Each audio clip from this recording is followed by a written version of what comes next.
خلاصه روز حرکت رسید. منم وسایلمو جمع کردم تا برم به سمت فرودگاه. با اینکه میرم کربلا اما دلم تو ایران موند. آقای راننده اسنپ که تا حالا کربلا نرفته بود، داشت تو راه باهام درد و دل میکرد تا اینکه رسیدم به ترمینال سلام.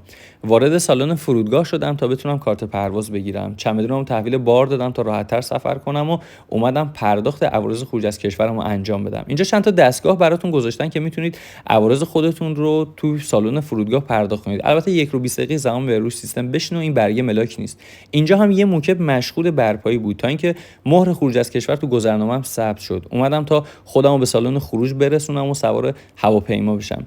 همزمان داشتم پست نظر آبو براتون منتشر می‌کردم که متوجه شدم یه مسافر عرب اشتباهی کیف و مدارک منو با خودش برده تو پرواز دمشق. بعد از کلی پیگیری خلاصه به کیفم رسیدم تا اینکه اطلاعات پرواز با 40 دقیقه تأخیر پرواز آسمان به مقصد نجف رو اعلام کرد. اومدم تو صف وایسادم تا کارت پروازمو تحویل بدم که دیدم چند تا از مسافرا دارن به تأخیر پرواز اعتراض میکنن. این خانم آقام که خیلی نگران تماس با بچه‌هاشون بودن، رومینگ سیم کارتاشون رو براشون فعال کردم. خلاصه سوار اتوبوس شدم. اتوبوسی که قرار منو برسونه به هواپیمایی که قراره از تهران منو به نجف ببره تا انشالله بتونم خودمو به عراق برسونم. با من همراه باشید. قراره یه سفر متفاوت رو تو اربعین امسال با هم تجربه کنیم.